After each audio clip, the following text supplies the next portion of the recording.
Welcome back in, folks. Time for some sports news from around the state. First, let's hit the gridiron. Football season right around the corner. And in Bangor, Huston football opened up camp last week. All right, everyone, welcome into Double Take. I am Dillon Holloway. Alongside me, Tyler Cruz, of course. We talked some baseball last time. This time, some NFL.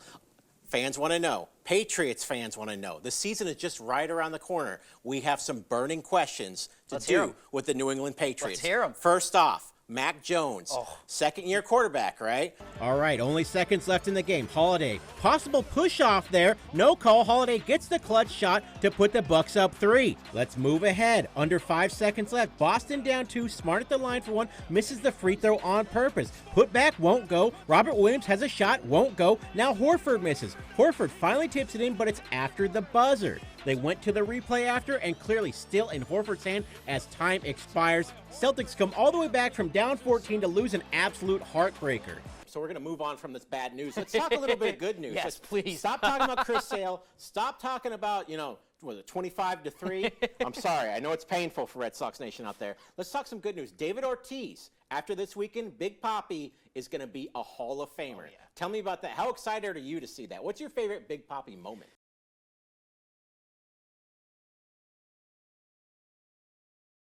Volta is open 6 days a week. For more information, you can go to voltaclimbing.com. Reporting from Trenton, I'm Dillon Holloway for ABC 7 and Fox 22. First tonight, an Easton woman is facing charges in connection with the death of a 1-year-old child. If you're like me, you probably can't wait to go camping and enjoy some awesome outdoor activities. But if you plan on using firewood, you'll want to take some precautions to avoid bringing along unwanted hitchhikers. The Hancock County Jail confirmed former gubernatorial candidate Elliot Cutler has been released from jail after posting a $50,000 bail. Deer season has just kicked off, which brings a lot of excitement for hunters in the state of Maine. Unfortunately, some are not adhering to the rules, and the Department of Inland Fisheries and Wildlife says they have a potential poacher on their hands. Maine State Police are investigating the death of a Washington County woman, which is now being ruled a homicide. Often in times of crisis, extra help is required. This is no different in the world of law enforcement. And when law enforcement has a crisis situation, they call in negotiators. A man from New Jersey was sentenced in U.S. District Court in Bangor Friday to roughly 3.5 years in prison for an alcohol-related crash that killed 3 people. If you're like me, you're probably eagerly awaiting your next chance to jump on that mower. But for the sake of the environment, you may want to hold off on pulling that cord for at least a few weeks. Mainly Gallery is having its grand opening May 27th. Reporting from Belfast, I'm Dillon Holloway for ABC 7 and Fox 22. Wintertime in Maine can see temperatures fall to dangerous lows. As a result of this, bodies of water like the Penobscot River freeze over, creating thick layers of ice. And when these conditions occur, the Coast Guard cutters are called into action. It's just important for the commerce, for the ships to be able to get through, get up the river and deliver the fuel, so that way there they can heat the homes in the cold winter months like it is today. The USCGC Bridle, Shackle, and Tackle were tasked with breaking up the thick ice on Thursday morning to help keep ship pathways clear to deliver heating oil to Mainers. Ryan O'Hare of the USCGC Bridle says if the ice is not kept in check, water levels can rise in the spring, resulting in possible flooding. He says Thursday's ice-breaking mission came with some cold challenges. On the way up, we had minus 14 with a wind chill of minus 43. So that definitely cools things down a lot.